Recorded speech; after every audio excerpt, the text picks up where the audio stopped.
Et si Apple n'avait pas inventé l'iPod, mais l'avait copié? En 2001, Apple dévoile l'iPod, mais en 1958 sortait un produit au design étrangement similaire. Et ce n'est pas le seul produit Apple à être tombé dans la controverse. Alors génie du design, hommage ou simple copie, plongeons dans cette histoire fascinante. Hello, c'est Quentin et bienvenue sur Bubble, le rendez-vous incontournable pour les amoureux de nouvelles technologies et du design. Aujourd'hui, on parle du mensonge d'Apple, le secret caché derrière le design d'Apple. Entre inspiration et copie, vous allez voir, c'est hyper intéressant de se plonger là-dedans parce qu'il y a un vrai héritage, en tout cas. C'est ce que je vais vous partager. Vous allez me dire ce que vous en pensez. Quoi qu'il en soit, si cet épisode vous plaît, n'hésitez pas à mettre les petites 5 étoiles, ça nous supporte beaucoup. Et surtout, si vous voulez voir la version vidéo de ce podcast, c'est déjà sorti sur ma chaîne Quentin. N'hésitez pas à y jeter un petit coup d'œil.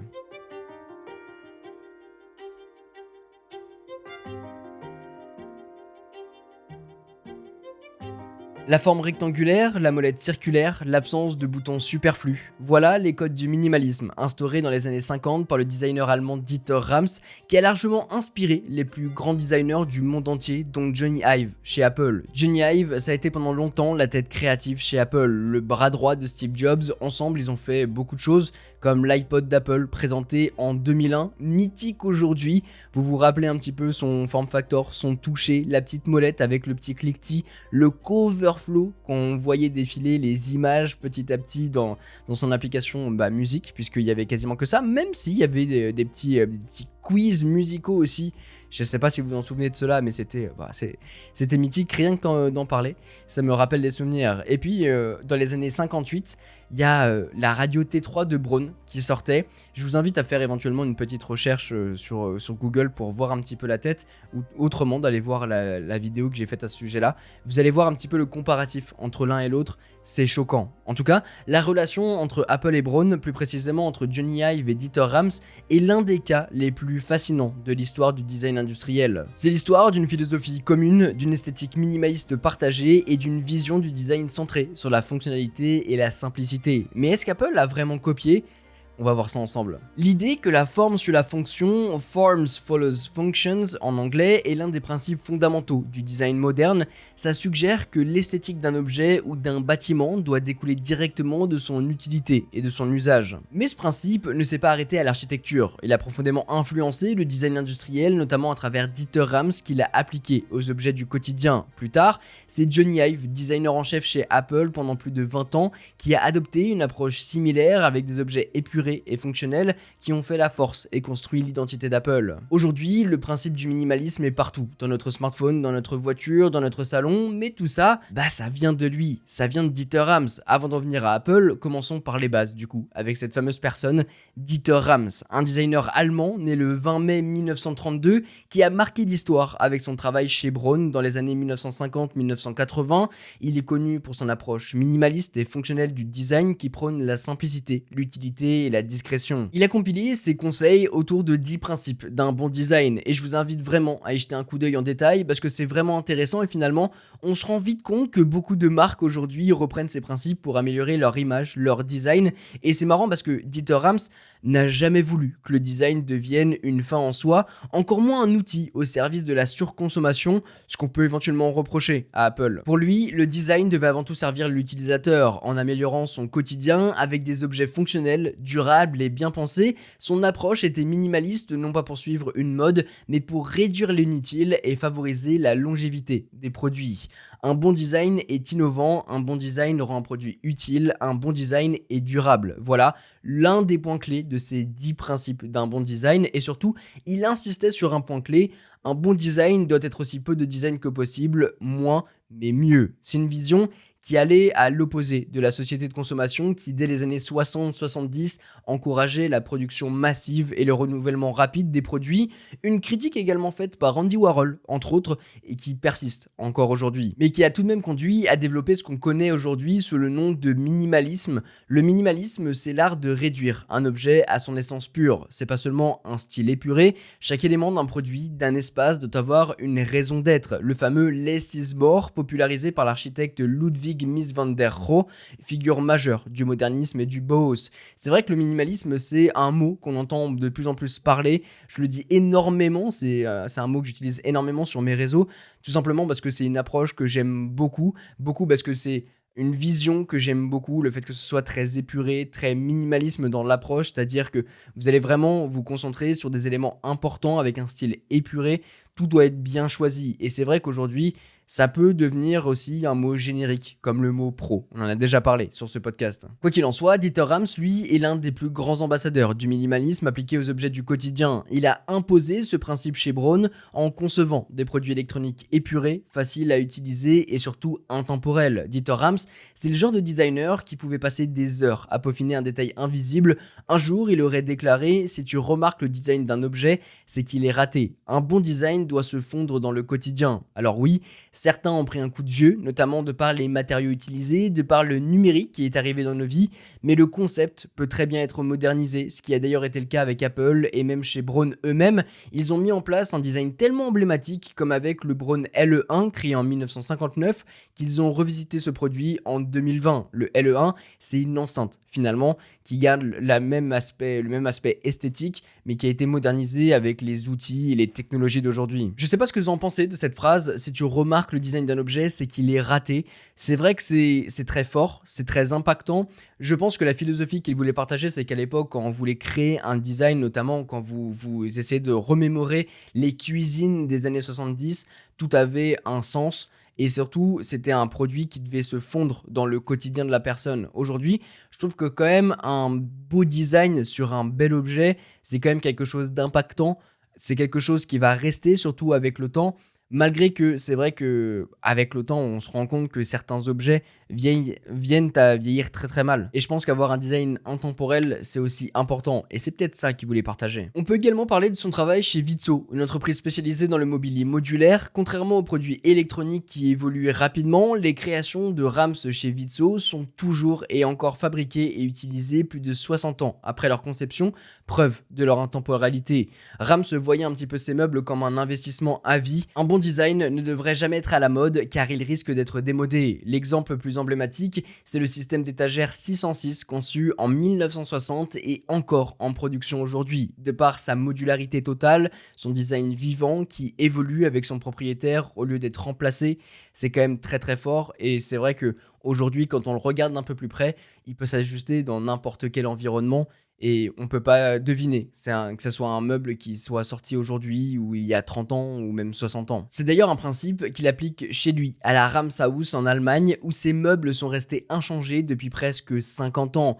On se plonge aujourd'hui dans les images d'archives de Dieter Rams et on voit le mobilier qu'il a imaginé à l'époque, qui sont toujours aujourd'hui dans sa maison.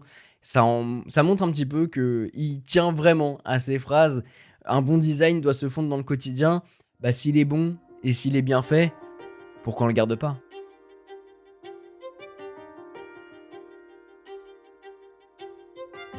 Au début des années 2000, c'est Apple qui frappe un grand coup et impose le minimalisme à l'échelle mondiale, transformant non seulement la technologie mais aussi notre façon de l'utiliser.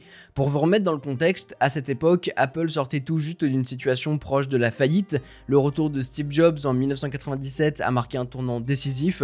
En simplifiant radicalement la gamme de produits, il a posé les bases d'une transformation qui allait faire d'Apple une référence incontournable en matière d'innovation et confie à Johnny Ive le design pour réinventer complètement l'image d'Apple. Avant Johnny Ive, Apple c'était le Macintosh Performa, le Newton MessagePad, Apple Pippin, Apple QuickTake. Je vous invite à aller voir des images de ces produits. Vous allez voir, c'est beige, c'est monochrome, c'est très impersonnel. Après Johnny Ive, Apple c'est un iMac G3, un iBook G3, l'iPod, l'iPhone, le MacBook Air.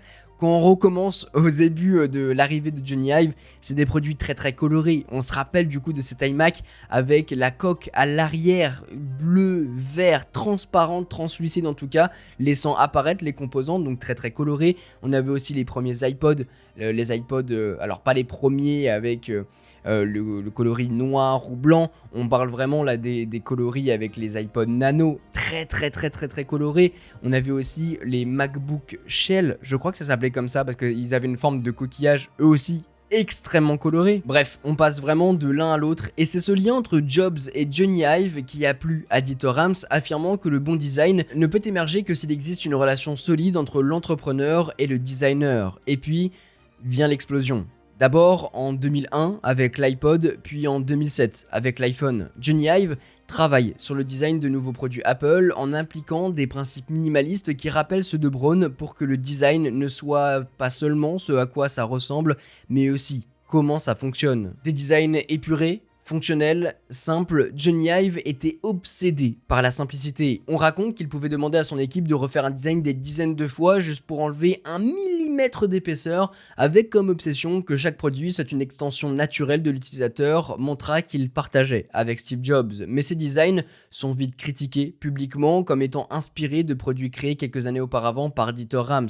On compare donc l'iPod dont je vous parlais de 2001 à la radio T3 de Braun avec la même structure épurée, une molette ronde, l'iMac G5 de 2004 à l'enceinte Braun LE1 avec cette grille noire ressemblant à un écran flottant, un pied discret et un cadre blanc. Le Mac Mini de 2005 serait inspiré du tourne-disque PC5 de 1955 où on retrouve ce format compact et extrêmement minimaliste, ça fait beaucoup de 5 à y penser.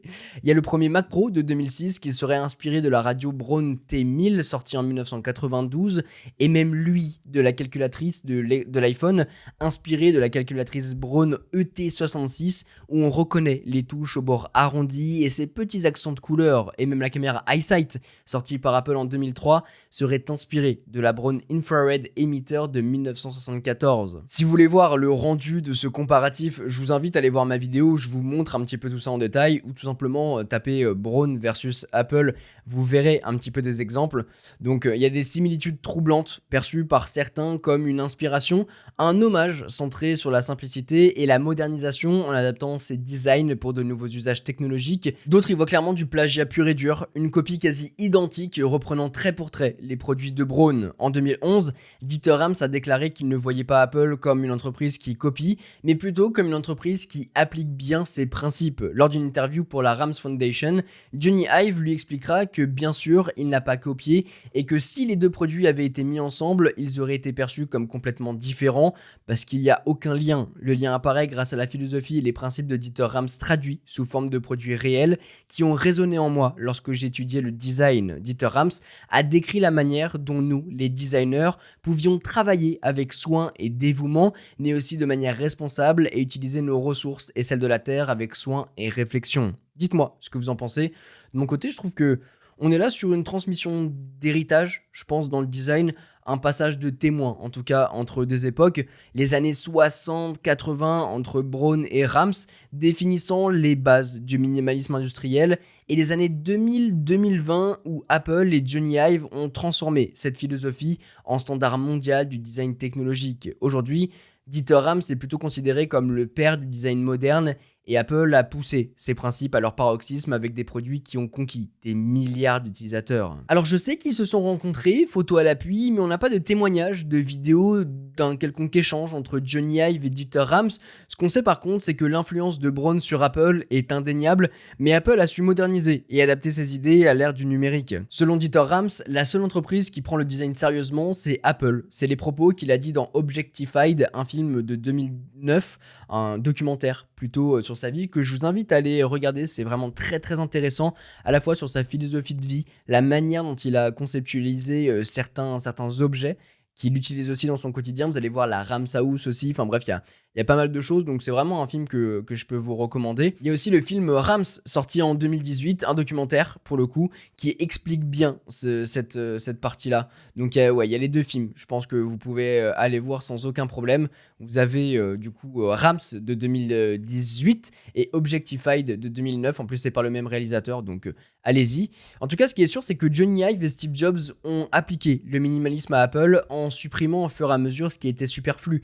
Et c'est ce qui en fait aujourd'hui l'une des forces d'Apple. On a l'impression que c'est eux qui l'ont inventé, mais vous l'aurez compris avec ce podcast, c'est pas le cas. Sur l'iPhone, ils ont retiré petit à petit les boutons physiques inutiles pour une interaction plus fluide. On peut parler du passage entre l'iPhone 3G par exemple avec son bouton au passage à l'iPhone 10 qui a une interface beaucoup plus simple, beaucoup plus épurée avec des gestes pour naviguer dans l'interface. Bon, maintenant on a des boutons qui apparaissent, mais bon là on va pas en parler ici.